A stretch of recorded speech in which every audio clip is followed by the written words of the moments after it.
Hello watch people, welcome back. This is Hector with Winding Crowns, and today we're going to look a little bit more in depth into this one.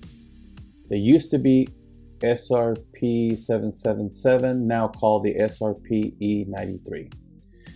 It is of course a Seiko turtle, but this is your standard black dowel, black bezel insert. So it's a black on black with the black rubber strap. Anyway guys, y'all are familiar with the Srpe 777. This is the exact same thing. Just they changed the numbers, and I'll show you on the back of the case the only difference. But these watches are 200 meter water resistance. They're 45 millimeter on diameter, 48 millimeter lug to lug. So that's kind of short for a 45 millimeter watch. That's why a lot of people love this watch, because although it's 45 millimeter, and you would think that means that the lug to lug is 53, 54, 50, you know, huge.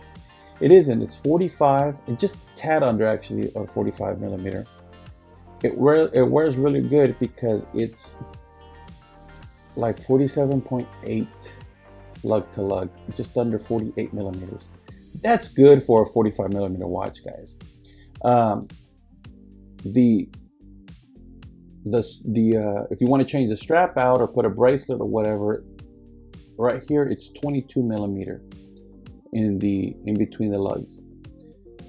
I don't know why you would want to, because these straps are pretty good. They pick up a little lint, but they're really good. They're very supple. Of course, it's got your big old nice hardy 316L, very thick, very well constructed, brushed top, polished sides. All the rest of it is polished, high polished, but the top is brushed with the Seiko. Very well made, heavy duty buckle. You got your keeper, which is very heavy duty, brushed tops in shiny chamfered edges. You can see, very well made. You got your medallion there, your tsunami wave. Nice supple rubber, very comfortable. Great bezel action. Listen, it is very smooth. It's not too stiff and it's not too soft. To me, it's perfect. You're not gonna go to sleep and actually like wake up with the pip over here. It's sturdy enough and tight enough that it's not gonna move, but loose enough that you don't struggle. You got the nice knurling that is polished, but you can get good grip on it because it's pretty good for your fingers there. Look how, with the exception, let's say the bezel's not there, look how thin that is without the bezel. Very thin case. And then with the bezel, even with the bezel, 13 mil.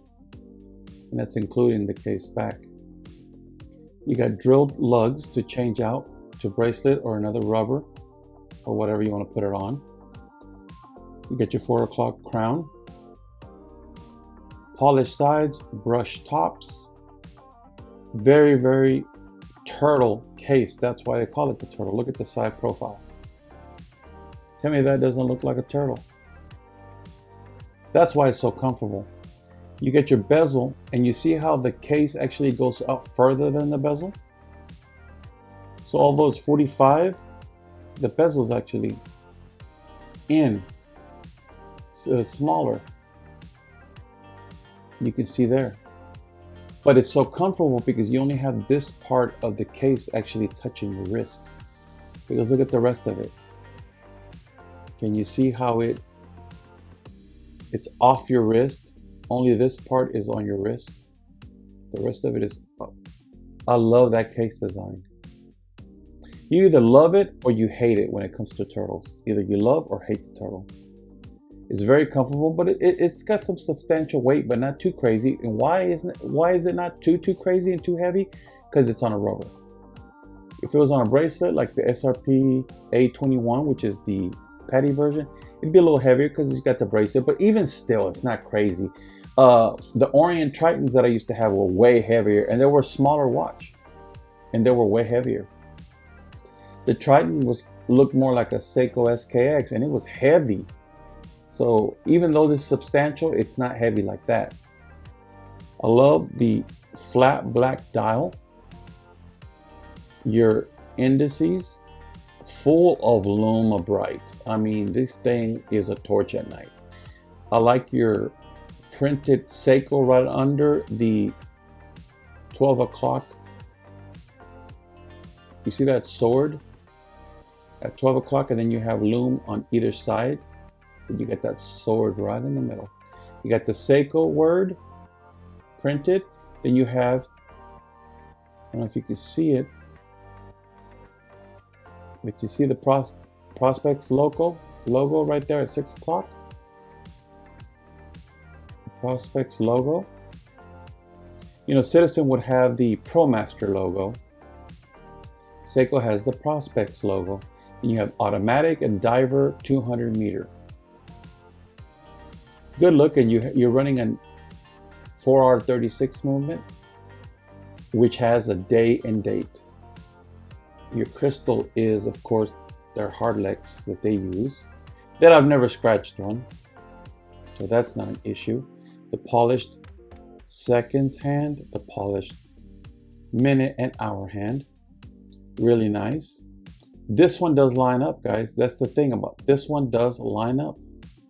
I said it in the unboxing video. That's a miracle in itself, because Seiko doesn't line up anything. When do they line up anything? They never line up anything. Look at that. Let me show you the difference between the Srpe 777 and the Srpe E93, which is identical, except for the Srpe 777s. You can get the K versions that were made elsewhere, and you can get the J versions that were made in Japan. You paid a little bit premium for the Japan version of the Srpe 777. Well, the Srpe 93, Srpe E93, which is this one, which is now the new name of the 777, it says made in Japan. Do you see that? Let's see if we can zoom in. Made in Japan. Here is the difference. Okay, I've been wearing it. I got a little gunk there, and I've got a sticker on there to protect the back. Made in Japan. The K versions of the, like I said, of the 777 did not say that, unless it was a Japan-made version. This one is made in Japan. Stainless steel, running a 4R36. There is your Prospects logo. Seiko Tsunami Wave Medallion. And see this? Diver Watch 200 meter. If you recall, the 777s said air diver. You remember that? A lot of your Seiko saying air diver. Well, they changed that. And when they changed it from air diver, it's still ISO certified, just like the other one, the 777. It's still 200 meter, just like the 777, running the same movement, having the same Hardlex, screw down crown, case dimensions, same rubber, same buckle, same keeper. Everything is exactly the same. Same movement, everything. One difference. It no longer says air diver, it says Divers Watch 200. And when they changed that, they went ahead and changed the model number from the Srpe 777 to the Srpe E93. That's the only difference. And I don't know why they did that. Just because they went from air diver to Divers Watch engraved in the back, they changed the model number? Yes, Seiko did that. Why? No idea, but they did. That's the only, still has the same whole case. It's a beautiful watch. I think it's a lovely watch, guys. Anyway, guys, I love this watch. Let me back it out there. Let's go ahead and put it on the wrist. Let's take off this boulder. What do you think? Let's go ahead and do a loom shot. We can't be wearing a Seiko and not do a loom shot. Let's hit it with this little 300 lumen O light. Let's get those lights out. There it is. Come on, guys. What would you expect from a Seiko? A turtle at that? Look at those big, huge, loom-filled indices, loom-filled hands. Look at that huge second-hand pip going around that dial. Look at that 12 o'clock bezel pip. This is a loom monster. Beautiful. Let's get those lights back on. I'm getting scared.